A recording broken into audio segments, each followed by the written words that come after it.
à tous, j'espère que vous allez bien. Ça y est, au moment où je poste cette vidéo, on est tout proche de la date de Noël et je suis ravie à l'idée de partager cette fête avec mes enfants et ce sera le premier Noël de Juliette, donc j'ai hâte de faire plein de petites photos et j'avoue que j'ai essayé d'intégrer la magie depuis le 1er décembre, depuis notamment qu'on a décoré le sapin.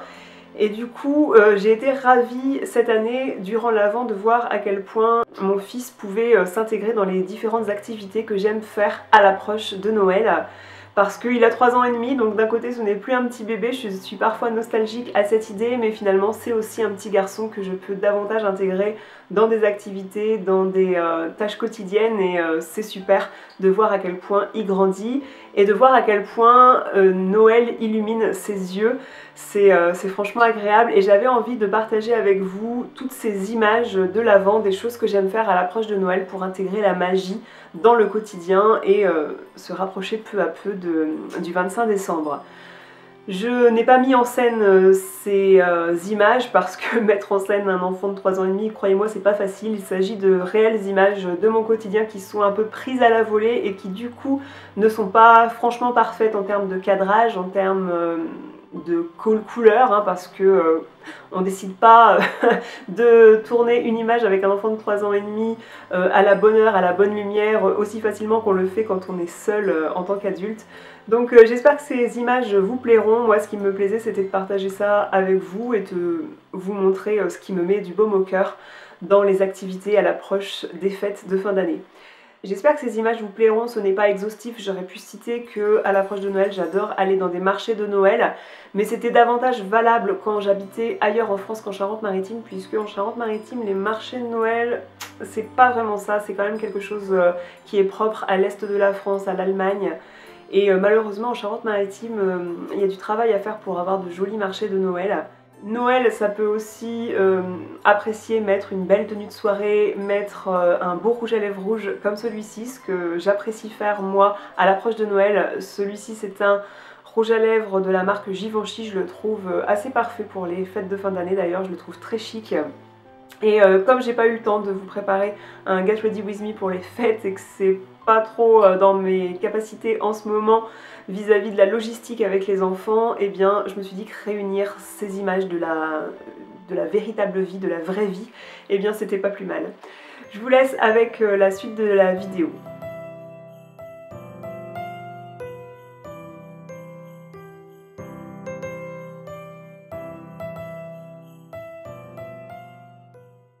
Chaque année, pour se mettre dans l'ambiance de Noël, j'adore en premier lieu décorer mon sapin. Et en général, je fais ça dès la Saint-Nicolas. Et cette année, j'étais ravie à l'idée que mon fils puisse le décorer avec moi, puisque comme il a 3 ans et demi au mois de décembre cette année, c'est vraiment la première année où il a pu participer et il y a mis tout son cœur. C'était vraiment un super moment à partager avec lui, d'autant que Juliette nous a regardé tout du long.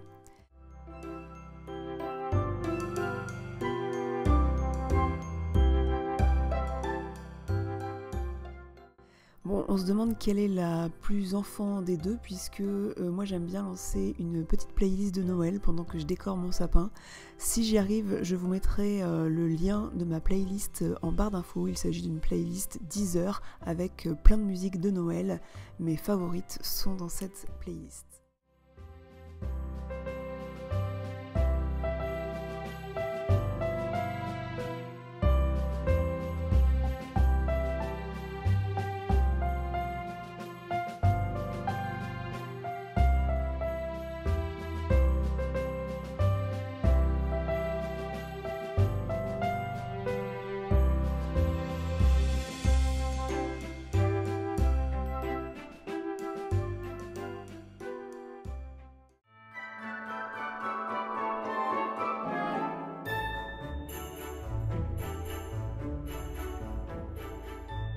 Comme on est des gourmands à la maison, il y a une autre tradition à laquelle je ne déroge pas, c'est la confection de petits sablés de toutes formes pour Noël.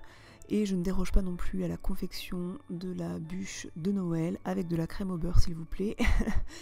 Et là, il s'agissait d'une confection de pâte sablée toute simple que j'ai séparée en deux pour aromatiser l'une à la cannelle et l'autre part à la vanille.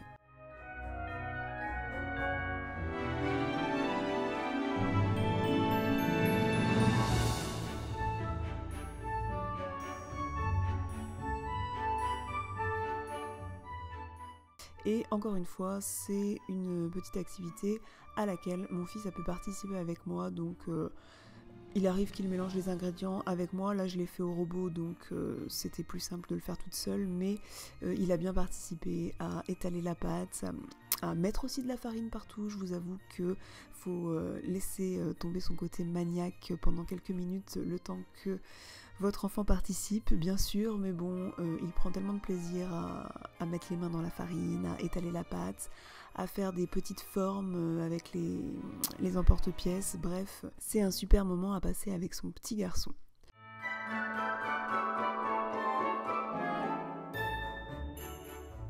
Pour que les petits sablés soient bien présentables, je réalise un glaçage royal, donc blanc d'œuf, jus de citron. Moi je mets le jus d'un demi-citron parce que j'aime bien quand les petits sablés ont ce petit goût acidulé de citron. Et sucre glace bien sûr, donc moi la quantité de sucre glace je la mets au feeling dans le but d'avoir un glaçage d'une consistance assez épaisse. Et je bats juste à temps que ça soit assez lisse pour bien passer dans la poche à douille.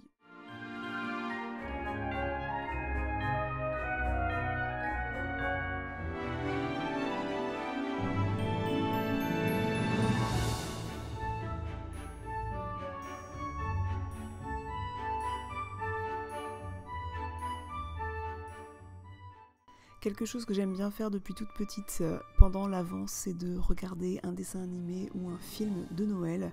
Et du coup, maintenant que mon petit garçon regarde un petit peu la télé, eh bien j'aime bien partager ce moment avec lui en mangeant nos petits sablés.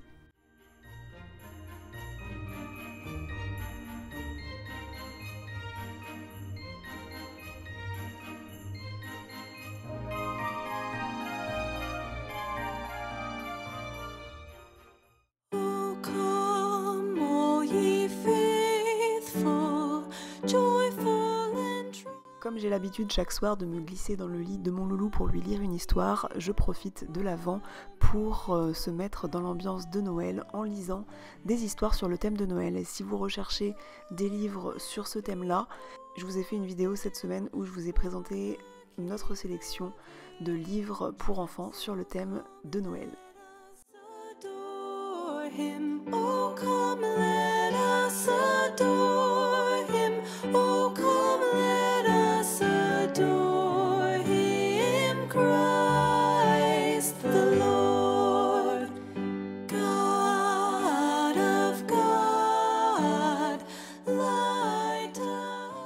Suivez mes vidéos régulièrement, vous n'avez pas loupé que j'aime confectionner des cartes de vœux pour mes proches, pour les envoyer ou pour leur donner en main propre.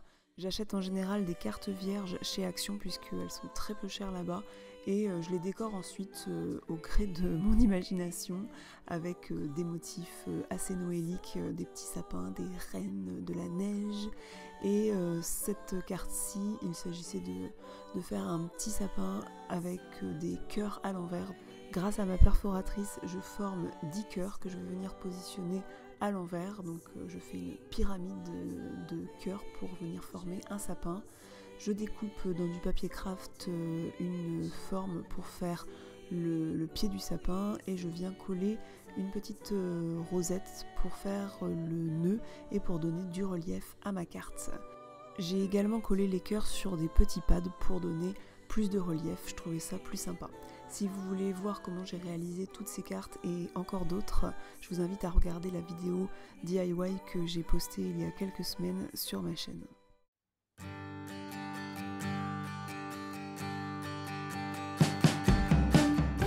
Pour certains, c'est une corvée, pour moi c'est un réel plaisir à chaque fois. Il s'agit de l'emballage des cadeaux.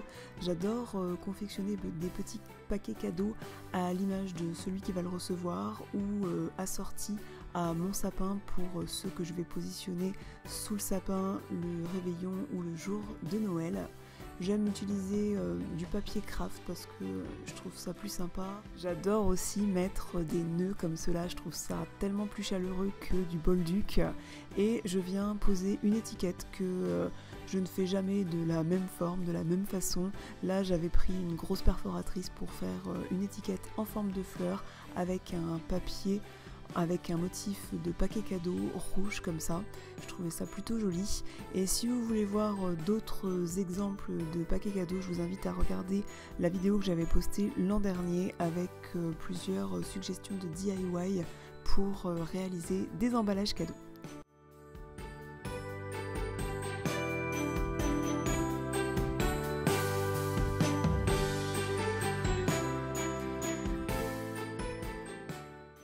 Autre coutume traditionnelle de Noël que je ne manque pas, il s'agit du calendrier de l'Avent et je peux recevoir tous les calendriers de l'Avent beauté du monde.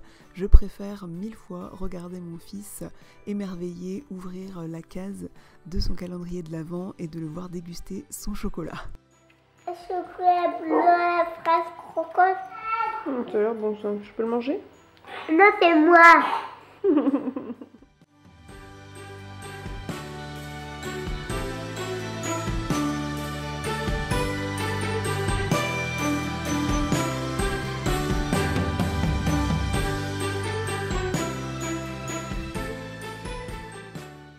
Dernière chose que je trouvais sympathique de faire à Noël et que j'avais envie de partager avec vous, c'est le fait de faire à mon fils des petites créations qu'il offrira à la famille, aux proches pour Noël. Donc là, le petit DIY était vraiment tout simple, à sa hauteur on va dire. J'avais préparé et découpé des petits sapins qu'il pouvait ensuite peindre avec de la peinture verte et comme j'en avais pas assez, on a fait aussi des sapins rouges. Ensuite je l'ai laissé faire des petites boules de Noël à sa guise, donc il en a fait avec de la peinture et il a également fait des boules en collant des gommettes.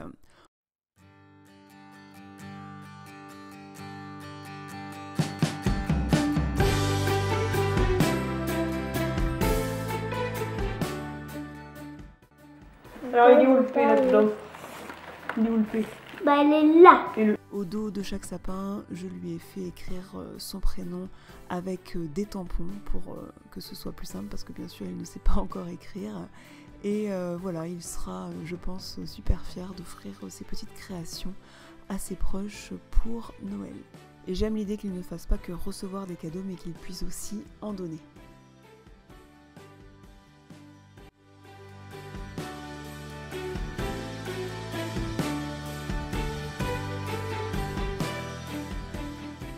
J'espère que cette vidéo vous aura plu. Je vous retrouve dans la zone de commentaires où j'espère vous lire, notamment pour que vous me parliez, vous, des choses que vous aimez faire à Noël. Moi, je vous retrouve dans cette zone de commentaires. Je vous souhaite de joyeuses fêtes de fin d'année. Je voulais vous préciser que entre cette vidéo et la prochaine, il va se passer un laps de temps parce que je vais prendre une petite pause sur mon blog et sur la chaîne, c'est-à-dire que entre Noël et Nouvel An, je ne posterai pas de vidéo parce que tout simplement, j'espère que vous avez mieux à faire que de me suivre. Donc je pense que la prochaine vidéo arrivera sous une dizaine de jours et entre temps il n'y aura pas de post sur mon blog. Si vous voulez continuer à me suivre pendant les fêtes de fin d'année, je pense que je ne serai pas absente d'Instagram qui est mon réseau social favori.